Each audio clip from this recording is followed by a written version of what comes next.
We've now moved on to part 4 of this grand fan casting series. I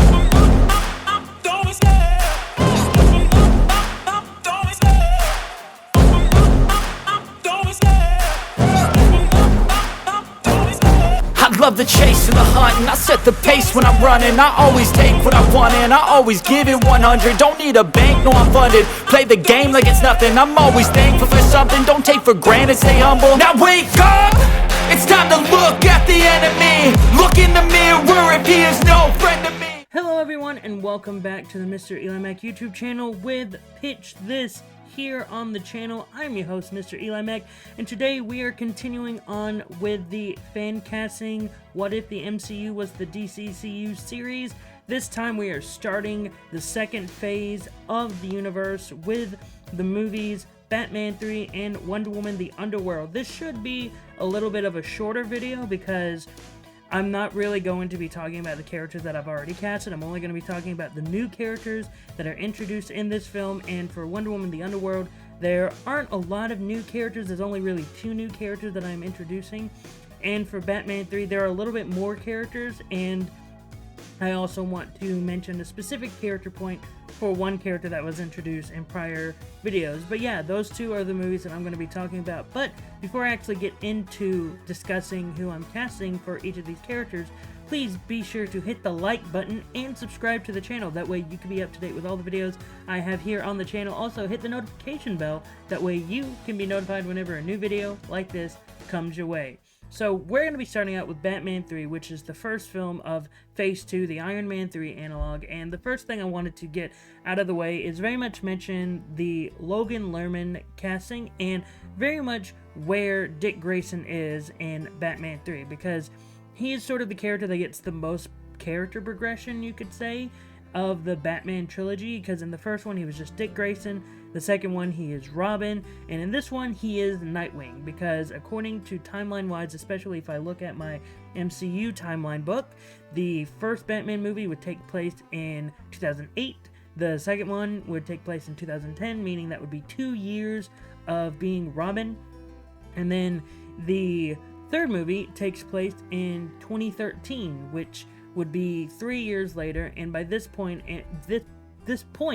in my mind, he would become Nightwing. By Batman 3, he would be Nightwing, and it would be Christmas of 2013, so Dick Grayson is Nightwing. And so that means we're having to do new introductions to new major supporting characters. I also wanted to show you sort of the idea of what the concept of the costume would look like for Dick Grayson as Nightwing, as Logan Lerman as Nightwing. But with that out of that one specific thing out of the way, let's get into the new characters that are introduced. And I want to mention some of the major supporting characters, because with Dick Grayson becoming Nightwing, it's only fair to introduce a new Robin. And so I'm going to be talking about Jason Todd's Robin, the fan casting I have for Jason Todd, and that is Cameron Moynihan. He is very popular now. He was also in the Gotham TV show as Jeremiah and Jerome Valeska, basically the Joker people, and I very much love Cameron Moynihan as an actor, especially when I watch him in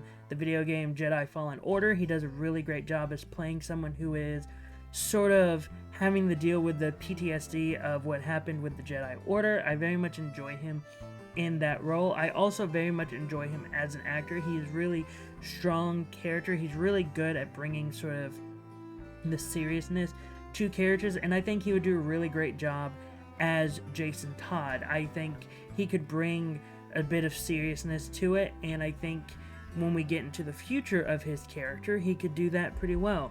Because I want to go ahead and get this out of the way, though we are introducing Jason Todd in this film, we are also killing Jason Todd in this film. I just wanted to go ahead and say that right now, because for me, I don't think that Jason Todd needs to be a big portion of Batman's career, or in my mind, since the Justice League movie would take place in 2012, I would say by that point Jason would become Robin in 2012, and I would even make a hint of it in the event in the Justice League movie that, hey, Dick Grayson sort of grown up and he has a new Robin.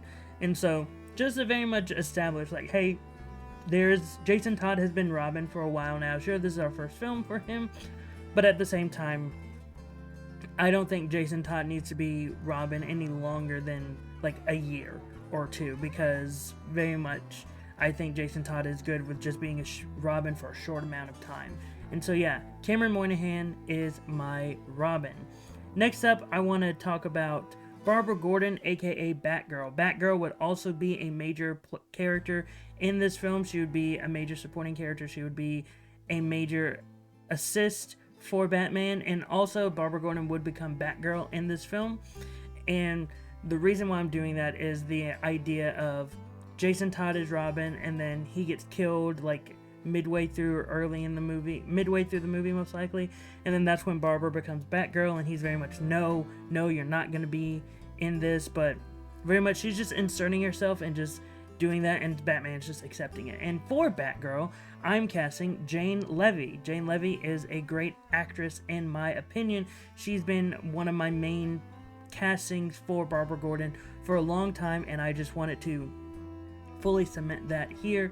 Jane Levy, I think she is great in a majority of the stuff she does, and also she played an amazing female lead in the 2013 Evil Dead movie, so I would want to see her play a hero character who would have future effects in the future phases. So Jane Levy is Barbara Gordon, Batgirl.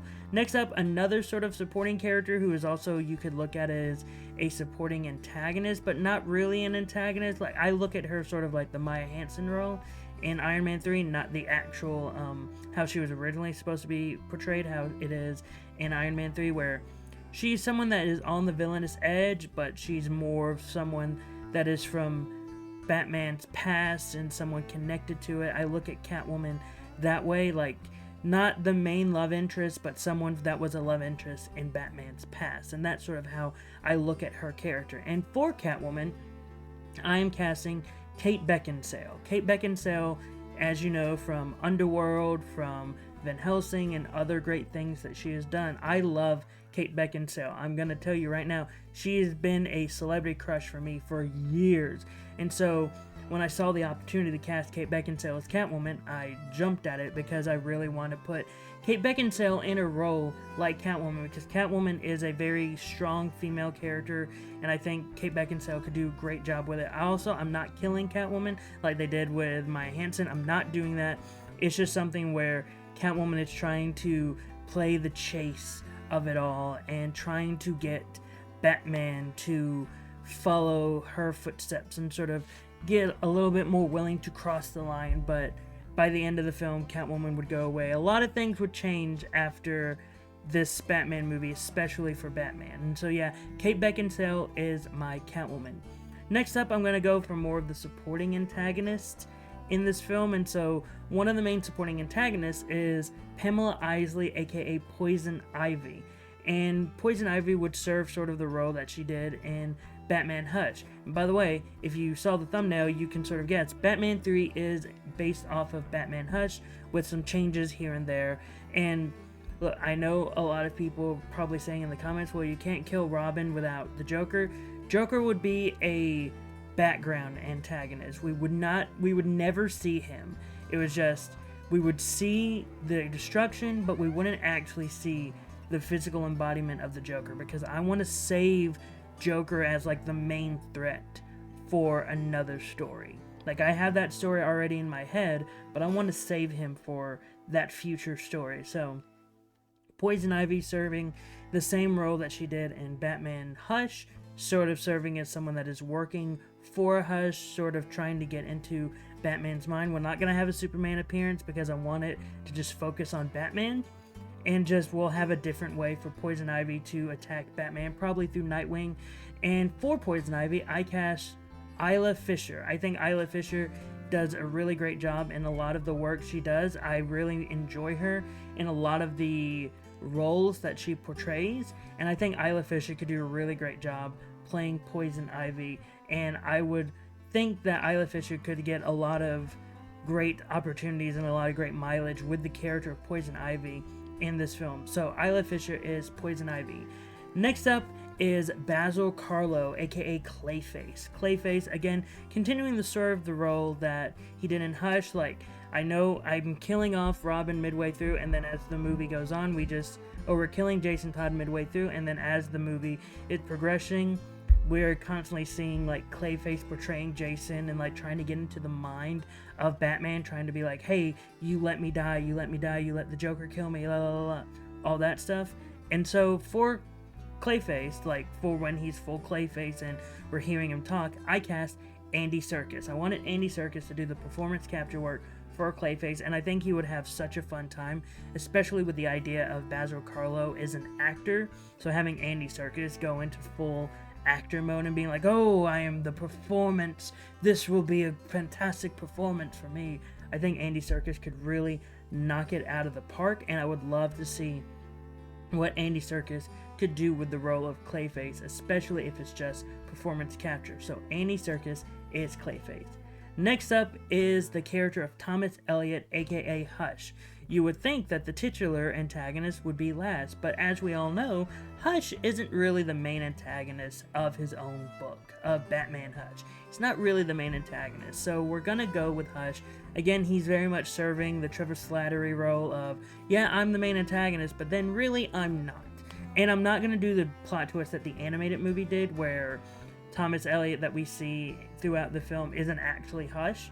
I'm not doing that plot twist. I wasn't a big fan of that plot twist. When I first heard it, I thought it was interesting. Then I saw it, I was like, never mind, it's not a good plot twist. So I'm not doing that plot twist. We're doing straight up Thomas Elliot is Hush, but he's really just following the orders of the main antagonist. And for Hush, I cast Jeremy Renner. I think Jeremy Renner could do a really great job playing like a friend, a former friend to Richard Armitage, but also at the same time, I think that Jeremy Renner could play the great physicality of Hush, and I wouldn't be surprised if I were to do like a voice changer on Hush as well. That way we could distort like, oh, who is actually Hush, who is under the wrappings and all that. That way we don't just give away like, oh, Jeremy Renner is Hush. So that would be very much the direction I would go. I think Jeremy Renner is a great physical actor. Like whenever he does the action, I think he's really great at portraying a character that could seem like a friend character, but is actually an antagonistic character. His portrayal of his character in The Town is a great guy who is just, look, this Ben Affleck is my brother, but if I need to be upset and antagonistic towards him, I'll be antagonistic towards him. So Jeremy Renner is Hush. And finally, it's time for the main antagonist, Edward Nygma, aka the Riddler. I really wanted to keep that with the Riddler as the main antagonist, having him pop up early on in the film as just a throwaway villain. Especially with who I cast, I think you could easily portray him as a throwaway villain when you're like, oh, I love that actor in that role, that's fun. And then when we do the big reveal of like, oh no, the Riddler's been behind this the entire time, he's the main antagonist. And then this actor delivering a monologue like, oh look, I know I was responsible for this all, I'm the main bad guy, la la la la. I think this actor could do a really great job with the Riddler, and especially portraying the Riddler as, look, you've been treating me like nothing for years, and now I'm finally here showing you I'm not nothing. I am someone important that you need to worry about. And so for the Riddler, I cast a popular fan casting for this character, David Tennant. I think David Tennant could do a really great job as the Riddler. I mean, you just see his portrayal in Jessica Jones. You can tell he can do that menacingness, that when you do that switch of, okay, it's time for the Riddler to be menacing, and like the big reveal, you're just like, oh yeah, he can portray menacing. But at the same time, he can play that flippantness that he needs to have at the beginning of the film, like sort of how he is with the Doctor at some points when he plays Doctor Who, and just be like, oh no, Batman, like playing stereotypical, oh I'm a bad guy and I'm trying to do this thing, but then again with the reveals, like, no, here's the menacingness of David Tennant. I think David Tennant could do a really great job as the Riddler, and there's a reason why he's been a popular fan casting for the Riddler for years, and I think David Tennant could do a great job as the Riddler. So David Tennant is my Riddler. And that is the end of Batman 3. And now we're going to go over to Wonder Woman, The Underworld, which really, again, only has 2 major castings, new castings for this film. But a major thing that is going to be mentioned is because it is The Underworld, we are going to The Underworld. A majority of this film takes place in The Underworld. Because the mini plot that I did was because Wonder Woman is in man's world and doing everything she's doing in man's world, there is a bit of lore that she didn't know, where because she's off in man's world, the Amazons are now rapidly aging and causing some of them to go to the underworld, sort of like, and I'm just realizing this now, sort of like that Justice League 2-part episode where the underworld is sort of messing with Themyscira. Something similar to that. And because of that, her, Steve Trevor, and Etta Candy, and maybe Nubia and Artemis, as sort of like the Amazons that were able to get out and reach Diana in this time, have to go to the underworld and try to stop everything that's happening. And because of this, they meet with Ares, who is in the underworld, and Ares is like, look, I'm not a big fan of what's happening down here either. Like, look, I wanted to cause war. I didn't want to cause the extinction of the Amazons. Like, though you may hate me, I didn't want to terminate the Amazons. That's something I didn't want to do. And so now, Ares is joining up with this team, and they're going up against our lead antagonist, Hades, and his right-hand woman, Decay. And so I'm going to go ahead and do the casting for Decay first, and that is Elsa Pataki, who is actually the wife of Chris Hemsworth, and she played a major supporting character in the Fast and Furious franchise, and I really enjoyed her in those films, and whenever she got to do any physicality and physicalness, I thought she did a really great job, and so I very much wanted to put her in a position where she could do physical action, but at the same time, I wanted her to play this villainous character, because I think she can do a lot of great villainy in this film. So Elsa Pataki is my Decay. And finally, the final casting I'm going to do for this video is for Hades. And because I cast Ray Stevenson as Hades, I sort of wanted to try to find an actor that could potentially play an uncle, like old enough to be an uncle to Ares, according to Ray Stevenson, or based off of Ray Stevenson's age. But at the same time, I wanted someone that, sure, if they're closer to age, sure, whatever, but you just look at this actor and you're like, oh no, this actor is older than Ray Stevenson, and also carries himself with a regalness, because this is the king of the underworld. And sure, we wouldn't kill Hades, but we'd get to a point where we defeat him, and we get to an understanding of, okay, Hades like, okay, fine, whatever, you can have your Amazonians back, I will leave Themyscira away, but if you do anything to cross me ever again, I will go back and I will do what I did here. But anyway, the actor I cast as Hades is Charles Dance, aka Tywin Lannister in the Game of Thrones. I almost said Hunger Games, but that's not right. But Charles Dance, in my opinion, could do an amazing job as Hades. Just watch him in Game of Thrones, and you can feel this sense of foreboding and sinisterness, and you can feel that he has a regalness to him, where he does feel like he can be the king of an underworld, or the king of anything. And I think because of his sinisterness in his natural presentation, I think he would do a great job as being the king of the underworld, Hades. So Charles Dance is my Hades. And that is the fan casting for this video. Again, I know it's shorter than a majority of my other fan casting videos, but for this one, it really wasn't a lot of new castings to reveal, except for the ones that I did give, and sort of extra stuff for some of the movies that I wanted to tell, some plot points here. But yeah, what were your thoughts on the castings that I have? And what were your thoughts on some of the plot details that I revealed? Whatever your thoughts, post them in the comments down below. Also, again, if you like this video, please hit the like button and subscribe to the channel. That way you can be up to date with all the videos I have here on the channel. And hit the notification bell. That way you can be notified whenever a new video like this comes your way. But until then, I've been MrEliMac. You've been the audience, and I hope you all have a great rest of the day.